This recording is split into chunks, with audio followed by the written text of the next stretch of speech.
Hey guys, welcome aboard the Just Ty Now Show with your host Ty. Hopefully I have no wonderful morning, evening, night, midnight special, whatever time this is coming at you. Enjoy this atmosphere. Now that we all in the same boat, we can start the conversation. Yes, guys, if y'all haven't seen the Twilight Zone, this is going to have a lot of spoilers in it because they came back 2019, host Jordan Peele. So, man, y'all know how I am about all this trippy stuff. This whole channel is like that. So before I get into this, this show does not promote the use of illegal or legal drugs. What you decide to do with your body is what you decide to do with your body. Do not recreate anything that you hear or see on this show. This is for educational and comedic purposes. So this Twilight Zone, y'all know it's been going for a long time. Came back in like 3 reincarnations, but I still watch the ones from that was made in the 90s and the ones that was made in the 50s, 60s. I still readily enjoy them. We can tell, for those in the know though, that they was on a little substance when they made those. That's why they was aware of the social climate and they were able to put it in a science fiction like atmosphere. So this is what they kept up very awesomely in the new 2019 one titled The Comedian. And it's cool that Jordan Peele is hosting it and he's a comedian, but he's not a stand-up. So this one was about a stand-up comedian. Remember, it's major spoilers ahead. Major spoilers ahead. But he was a sucky ass comedian. So I'm gonna give you the story first. He was a sucky ass comedian. He runs into Tracy Morgan, who appears as like this phantom ghost saying, hey, you want to start killing it? You want to start killing it on stage and stuff? This is what you gotta do. This is what the audience want to hear. They don't want to hear all that political stuff. They want to hear you get grimy. They want to hear you go down in the dirt, talking some shit, talk about what's going on in your life that's fucked up from that fucked up point of view. So then he did that. It was a lot of pressure on him. He finally did it. But when he first did it, somebody disappeared. Like he made a joke about this boy Devin. And then when he made the joke about the boy Devin, about how his stand-up wasn't that great, how the boy was joking that stand-up wasn't that great, the boy disappeared out of existence. So this was very trippy because it was like, during the show, they started bringing up rumors. Like, remember when we used to tell rumors back in middle school and things, and it wouldn't be true, but it would go around for so long that it would become legend? Rumor becomes legend. Just Ty. Because I see that that's how we are right now. Our society is, in fact, there right now, where somebody can say it's something in social media. Somebody can say something, a bot or a person. But if it's said at the right time in the right atmosphere, it's seen as truth over time. And it builds up because people start attaching more ideas to it. They feed more ideas into it. So now it becomes its own living entity. It's a god now. That rumor has now existed. And now it literally affects the people's lives. Physically and emotionally, everything in between the person's life, even though it never happened, even though it was just spoken of. Yes, guys, this is randomly thrown back in there, but remember how we tie on this channel. Just ties when you combine your mind with your heart, connect those 2 circles, and you let whatever come out just come on out.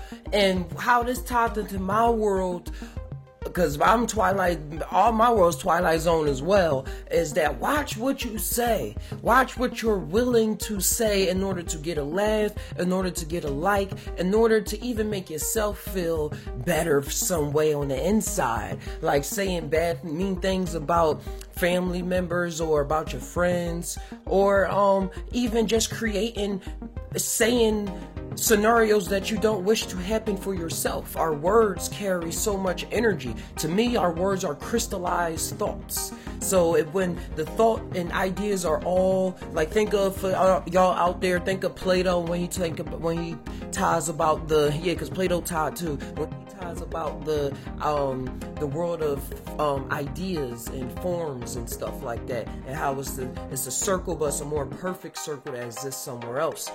So for me, I'm playing in my world, this is how it is. Words are crystallized thoughts. So when you bring it down to this dimension, you're making a change. So watch out, be careful what you're saying to yourself. I've come into this in my own life. That's why I did that movie review on 1,000 Words by Eddie Murphy. But not why, but it just came across like that. And how important a certain practice of silence and how far it can really propel you compared to how we see things being done nowadays. But for me, I'm really seeing how watching what I say, really, the words that I say, and because of the energy that I use, and just period, we all use an energy, is creating our environment. So if I say something sad, or if I say like this situation is bullshit, or I don't feel good right now, I don't feel good right now. Then because I said I don't feel good right now, this is bullshit. So the situation is bullshit. It's not going to be good shit. It's going to be bullshit because I said it's bullshit. So we words, man. Your world is probably more Twilight Zone than most, but we all in this Twilight Zone together. So I'm just gonna leave out saying that, guys. Cut back into whatever I was just talking about. So this comedian starts using this newfound power to start making a shitload of money and start killing at every show. He started the skip pass on. It was stuff going on about his relationship, and it was an hour-long episode. It wasn't a half-hour-long episode, so they stretched it out a lot. So I'm not gonna get all into the drama. I'm gonna stay in the mysticism of it all, because it was cool. It was funny. Like, the writers was cool too, because the actual corny jokes were actually corny. He kept trying to say something about the Second Amendment, and I don't even remember the joke right now. It was funny. But then he started talking about his family. He switched it up and started talking about family, started coming at people in the audience. And the thing is that the audience started feeding back off of it. The audience like, yo, this is what I like. Yeah, curse that person out, tell that person off. And y'all know I love comedy. I love comedy when it comes to realizing pain from a point of view where you laugh at it, because we get so caught up in things that we think that that's all that's it, that's going to be forever, that moment is stretched out through eternity. And it gets trippy because every moment is an infinite point, but while we're here in this 3D realm, moment moves from moment to moment to moment, even though that's an illusion too, but still it has that factor where it seems to move in moment to moment, so it does not last forever. So comedy for me, and I'm seeing this, for me, it allows people to release a lot of tension and in a way that they probably was never going to be able to get it out before, unless they dealing with psychedelics and they having a ceremony or something. But still, out in the world, how it comes out,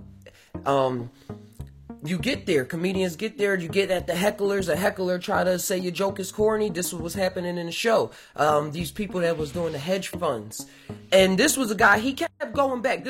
He had a heart. He kept going back and kept trying to say his so-called corny jokes that didn't get any laughs, or his jokes that didn't get any laughs. He kept going back to those jokes.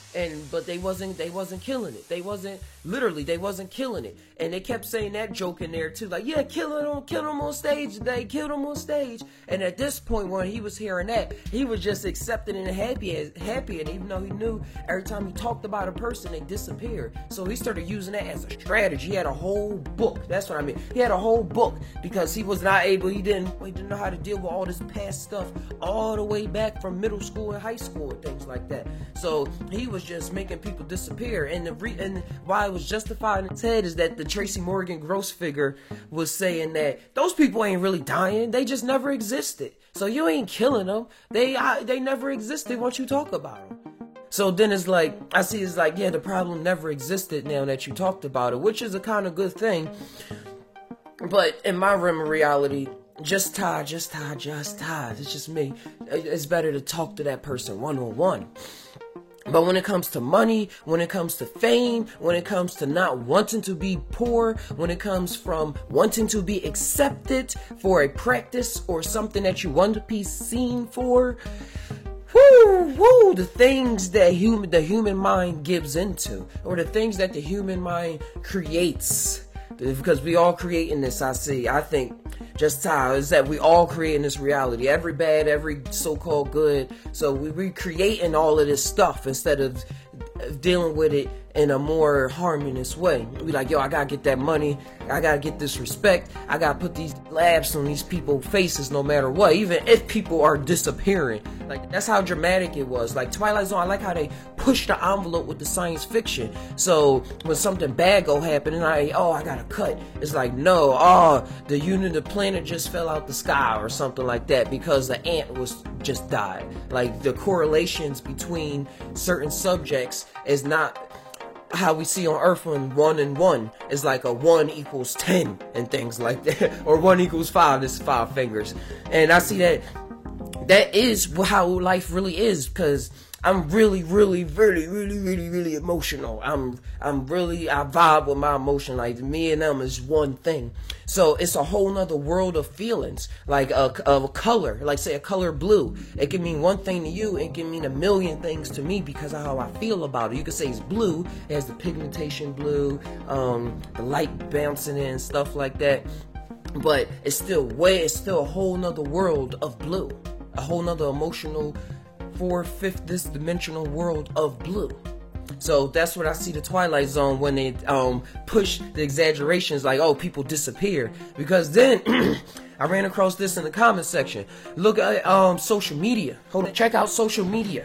How people can start things. Like I was saying, people can start things and then people believe it to be true. And then people like things, like, and the way that it plays out in the audience and how people the way it plays out in the audience, because the comedian wanted the likes, wanted the laughs from the audience. And with social media, this is wanting the likes, wanting the hearts, wanting the thumbs up, wanting a heart emoji, a clap, something. Social media has us on this level where now people are doing things to get money, make money on social media, doing things that they probably would not have wanted to did if they had a different mindset or had a different circumstances come their way. But with social media, it's becoming easier and easier to get to get connected, to hook up to this artificial world where we judge each other 24/7. The internet, social media does not sleep at all, and that's where we are. And people disappear off social media. People commit suicides. Like when people get talked about and things like that, and it's ruining people's lives because how much ideas and emotions and how real we made the social media world. And now it has real effects, like the Twilight Zone at the comedy club. And it was cool and they had a lot of Easter eggs pointing. Shout outs to the intro. I peeped that they used the same sound bit from the 1960s version. That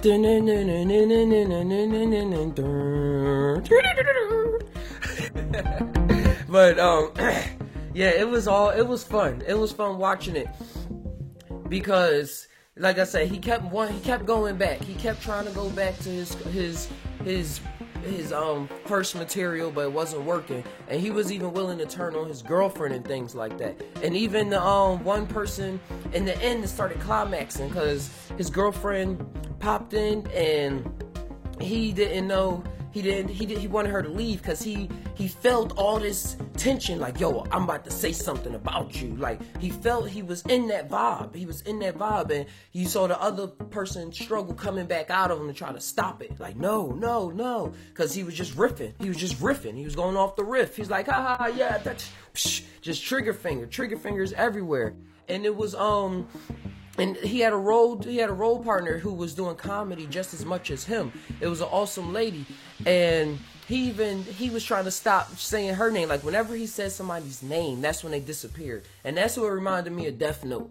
Death Note was a show, an anime, where it was a guy named Light, where wherever he found a book that was given to him by a Shimigami, which is Japanese for a Grim Reaper, which could be a correlation to Tracy Morgan's character in Twilight Zone. But what happened was that in Shinigami and the Death Note's anime series, he would write down different names, and he thought he was doing it for good. He's like, I have to defeat these criminals that the cops are not able to chase. So he found out their name, write them in the book, and he put their cause of death. And if he didn't put the cause of death, they died of a heart attack. But this just correlates to me to this Twilight Zone episode, because it was anger. It was something feeding off his anger, if you want to put it like that. It was something feeding off a hole. It was something fulfilling a hole that was in him, and it was based off what he was saying he wanted. Like, in order to get something, in order to get something, he had to lose something. That's what Tracy Morgan was saying. In order to get something in this game, the way that I'm preparing you to get it now, you wanted to give up something. And what he was giving up was his family, everybody that he talked about, because they ain't really feel that good. And I'm gonna keep it real. I hear comedians talk about this. I hear comedians talk about this all the time, where they gotta butter up their family members because they was talking about them on stage, buy them a car, buy them a house, or just some family members just don't talk to them no more. To me, that's the same as them disappearing. And they like, man, it was worth the joke. And look at the crowd. Look at the crowd, how much it was feeding off of them. And I'm not saying everything is black and white, because I like to laugh at comedy like I was saying before, but just the way it was being presented and how I'm presenting it to you, but how it was presented in the Twilight episode, the audience wanted nothing else but the comedy that came out of the people. Like me, I listen to anything, but how it was presented, that's all they wanted. So they was feeding off of it. They was feeding off the energy to feed their own hollowness. So this person that now has all this power and has this thing fulfilling his hole is now able to dish out whatever is filling up his hole to all these other people to fill up their holes. And that came out as them laughing. Came out as them just laughing. So on the surface, it looked as though everything was still cool, when really on the other layers, which he was able to sense, that's why he didn't want to go down this journey in the first place, is something fishy in the Twilight Zone. Something fishy going on. And looking at the world around us and things like that's how it is. That's how it is. The most blatant things, like blatantly aggressive or violent things, or things that make fun of other people, like fail videos on YouTube and things, those are the most popular popping videos on the tube, on the streaming platforms. So that was another tidbit, guys. Just Ty. Just think about the things that Ty is saying, because this was a real cool episode. And one of the other cool things during the ending was how everybody, they had a theater. So say you're looking at me and it's all seats. They had a wall that had a lot of faces on it to make it look like, and it was projected to make it look like it kept going, even with just a picture, to make it look like it was a whole lot of people. And they don't tell you why this wall is there at all or nothing. They just keep showing it just to make it look like it's a lot of people. But towards the end of the story, after he sees that he made his wife disappear, and he made his comedic partner disappear by saying her name, all the guilt came to him. He saw everybody was feeding off. It's like he had a realization. Something clicked, something snipped in his brain. It was like, yo, this ain't cool. This ain't cool. So he saw how much everybody was liking it. He said, yo, y'all like this? Y'all like this? Alright, I got y'all. Picked up the microphone. It's like, alright, so y'all like that? So then he started coming at himself. He started saying, I'm just a lousy comedian who pick at anybody just to get laughs. And the whole crowd was in an uproar. Because what's true is true. And so he, in the end, I like how he turned all of it back on himself. And that's a true comedian. That is a true comedian to me. Because you're not just dealing with the yin, you're dealing with the yang. You're dealing with yourself now. You're dealing with yourself, being able to see all the demons, that's so-called demons and evil and wrongdoings in yourself, and laugh at them. And when you can laugh at your own pain, that's when you ascend. And that's what happened at the end. He's just literally, he dropped him. He started coming at himself. and saying everything I just said, and then he dropped the microphone. I mean, no, he didn't drop the microphone. He disappeared because he talked about himself. Like I said, when he talked about other people, they disappeared. But in this fact, he disappeared, and then you just saw the mic drop, bang. And y'all know this is a real famous thing that comedians like to do. Like when they really kill it on stage, they drop the mic. That's a real impressionist move because it's like, fuck this. Like, none of this is like, fuck me. Like I did this. This is done. I can't get the feeling in words because it really is just the drop mic. Bing! And then you hear the microphone bounce back and forth and the little static for a little bit. That's all a symbol. That's all emotion. That's all emotion. And in the show, you could say that he and then in the show, once he disappeared, he turned into a light orb. And that's where this picture that I was talking about comes back into play, because he turned into a light orb and then flew into the picture, and he became one of the people sitting in the row in the picture. So I seen that as him now being amongst some of the greats. And in actual reality, he probably would just keep going on and do other venues and stuff. But sticking to the Twilight Zone, he became a legend. He became a legend because he found the trueness of pointing a gun back at himself, as well as other people. Because we all in this world together. We all going through the same issues. We all have similar aspects to ourselves. And thinking that we're different and proud, that's what was happening to him. He was walking around proud and like, yeah, I'm the man, I got this and all of this stuff. He wasn't humble at all. He was not humble until the very, very end when he ascended, how I put it. And that's what happened on the Twilight Zone, guys. That's my wrap up. I'll see y'all during episode 2, whenever that comes out.